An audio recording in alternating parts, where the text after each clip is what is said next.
आम आदमी पार्टी के लिए मुश्किलें तो बड़ी ही हैं, तो दूसरी तरफ चुनावों की अगर बात करें तो दिल्ली चुनावों में किसी भी तरह की कोई गड़बड़ी ना हो और चुनाव पूरी निष्पक्षता के साथ संपन्न हो, इसको लेकर प्रशासन भी एक्शन मोड में नजर आ रहा है। और बीते 7 दिनों के जो आंकड़े दिख रहे हैं वो इस बात को दर्शाते हैं कि प्रशासन कितना एक्टिव मोड में है और कितनी एक्टिवली काम कर रहा है। रिपोर्ट देखिए।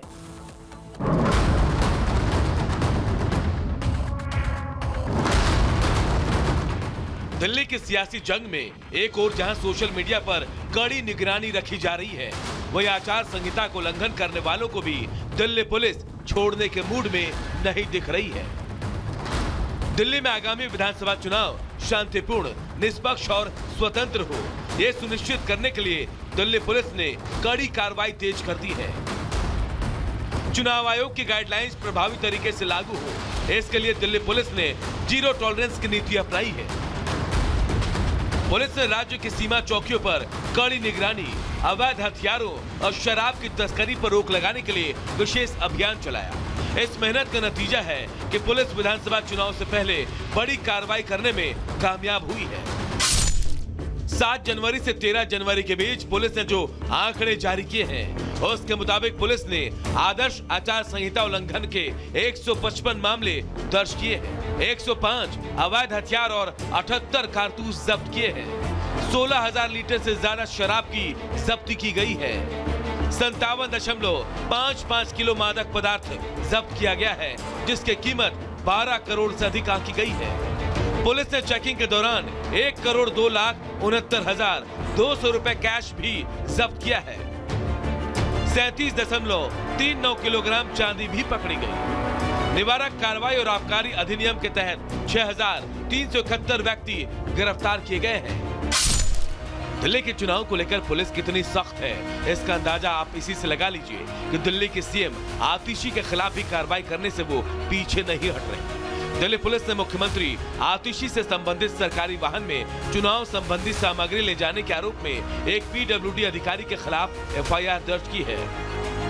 आरोप है कि 7 जनवरी को अधिकारी ने राजनीतिक उद्देश्यों के लिए सरकारी वाहन का इस्तेमाल किया था। दिल्ली में चुनावी सरगर्मी चरम पर है।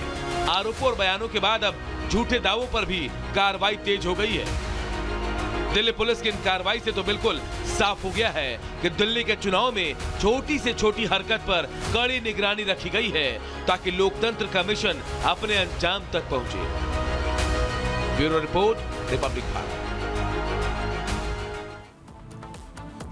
और चलिए बढ़ेंगे आगे और अब बात करेंगे संभल की, जिसको लेकर के लगातार ये कहा जा रहा है कि योगी आदित्यनाथ ने इंसाफ किया है और आगे भी इंसाफ की जो ये रैली है ये लगी रहेगी, क्योंकि संभल में लगातार देखिए एक तरफ सनातन के पद चिन्ह मिल रहे हैं, वहीं 1978 की जो दंगे हैं उसकी भी जांच के लिए यहाँ पर कदम उठाया गया है। बिल्कुल, जांच के लिए तो ऋतु देखिए कदम उठाए ही गए हैं। संभल फाइल्स तो दोबारा खुल ही रही हैं, लेकिन इसके साथ ही वो परिवार जिन्होंने 1978 के दंगों का दंश झेला, जो अपना घर छोड़कर पलायन करने के लिए मजबूर हो गए, अब उन्हें उनका खोया हुआ स्वाभिमान लौटाने के लिए योगी सरकार कवायद कर रही है। रिपोर्ट देखिए।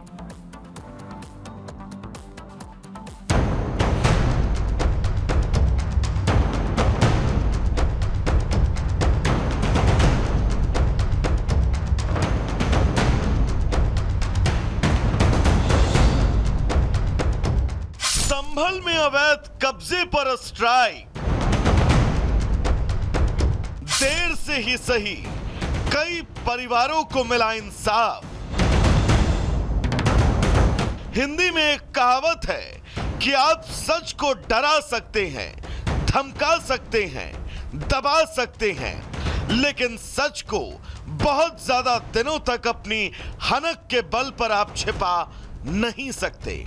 संभल में एक तरफ सनातन के सबूतों का अंबार लग रहा है, सनातन का अटूट सत्य जमीन का सीना चीरकर बाहर निकल रहा है, तो वहीं दूसरी तरफ संभल के सनातनियों के इंसाफ की लौ भी प्रचंड अग्नि का स्वरूप ले रही है। संभल में जिस सच को 47 सालों तक शाहवेज नाम जैसे कई लोगों ने अपनी हनक के बल पर दबाए रखा, उस सच से पर्दा हटने का वक्त अब आ चुका है। दरअसल तस्वीरों में नजर आ रहा ये स्कूल कई परिवारों की जमीन पर जबरन पिछले 47 साल से चलाया जा रहा था 1978 के दंगों में इस जमीन पर रहने वाले लोगों के परिवार के सदस्यों की निर्मम हत्या कर दी गई और उनकी जमीन पर कब्जा कर लिया गया, जिसे एसडीएम के नेतृत्व में कब्जा मुक्त करवाया गया। सर ये ज़मीन जो है सन 78 में जो है यहाँ जो झगड़ा हुआ था तो उसमें जो है हमारे दादाजी मारे गए थे, हम यहाँ से पलायन कर गए थे और जो है क्या नाम है उसके बाद इस पर कब्जा हो गया था। हम कभी आते हैं यहाँ पर तो जो है हमें यहाँ से भगा दिया जाता। अब हमें थोड़ी सी उम्मीद जागी, प्रशासन का वो है कि साहब उम्मीद है कि मिल सकती है। दरअसल अवैध रूप से कब्जाई गई इस जमीन पर साल 1978 तक हिंदू समुदाय के लोगों का कब्जा था, मगर जब संभल में साल 1978 में सांप्रदायिक दंगा हुआ तो यहाँ के माली समाज के कुछ परिवार पलायन करने के लिए मजबूर हो गए। इस परिवार के एक सदस्य को दंगे में मार दिया गया, जिसके बाद डर कर सहम कर पूरा परिवार अपना घर छोड़कर चला गया। हालांकि अब उस परिवार को संभल प्रशासन की कोशिश के बाद उसकी जमीन पुनः वापस मिल गई। सन 78 में झगड़ा हुआ था तो उसी बदले में चले गए थे यहाँ से, जब बहुत लड़ाई झगड़े हो रहे थे खाने तक को, जब बच्चों को परेशानी हो रही तो हम तीनों परिवार रहते थे हम यहाँ पे। हाँ, ये इसके बेल के पेड़ के नीचे मठ बन गया था हमारा।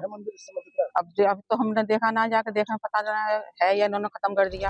अमरीश कुमार और आशा देवी की कहानी एक ही है और इनकी कहानी में मुजरिम कोई एक नहीं बल्कि वो तमाम लोग हैं जिन्होंने इन परिवार को पलायन के लिए मजबूर किया। लेकिन अब आशा देवी के इंतजार की उस लौ को प्रशासन ने मरहम की दवा से बुझाकर आशा देवी को जीवन जीने की नई उम्मीद दे डाली। अपनों के जाने का दर्द जरूर इन आंखों में आज भी जिंदा है और शायद ये दर्द कई पीढ़ियों तक रहेगा, लेकिन प्रशासन की मुहिम परिवार वालों को इंसाफ के उस रास्ते पर लाकर खड़ा कर चुकी है जहां से उनके संघर्षों पर पूर्ण विराम लग जाएगा। Bureau report, Republic Bharat. और आइए अब आपको मध्य प्रदेश के शाजापुर का एक दिल दहला देने वाला वीडियो दिखाते हैं। ये वीडियो देखकर आपके रोंगटे खड़े हो जाएंगे। आपको यकीन नहीं होगा कि कैसे कोई किसी शख्स को इतनी बेरहमी के साथ मार सकता है, पीट सकता है। ये वीडियो आपके सामने है जिसमें बाइक सवार दो शख्स आते हैं। इस वीडियो को जरा ध्यान से देखिएगा। ये जो दो शख्स फरसे और तलवार से वार करते हुए नजर आ रहे हैं। पहले ये बाइक पर सवार होकर आते हैं और फिर सामने खड़े शख्स पर वार करना शुरू कर देते हैं। ऋतु, बिल्कुल, और वार करते करते ये देखिए किस तरीके से यहाँ पर तलवार और फरसा इनके हाथ में दिखाई देता है। ताबड़तोड़ वार ये करते हुए नजर आते हैं। क्या कुछ इसको लेकर के पुलिस की तरफ से कहा गया वो भी सुनवा देते हैं। फहीम और कल्लू दोनों ऑटोमोबाइल में पार्टनरशिप है इनकी। कल्लू जायसवाल के द्वारा कुछ दिन पूर्व एक महिला से शादी की गई थी। उसी बात पर से छोटू जायसवाल और मानसिंह प्रजापति के द्वारा कल्लू जायसवाल की तलाश वहाँ की गई, परंतु कल्लू जायसवाल वहीं नहीं मिला। वहाँ उसका पार्टनर फहीम मिला, जिस पर इन दोनों के द्वारा हमला किया गया। फहीम की रिपोर्ट पर से थाना मंडी को प्रकरण पंजीबद्ध किया गया है और आरोपियों की तलाश की जा रही है। अग्रिम जाँच में अभी प्रकरण पंजीबद्ध है।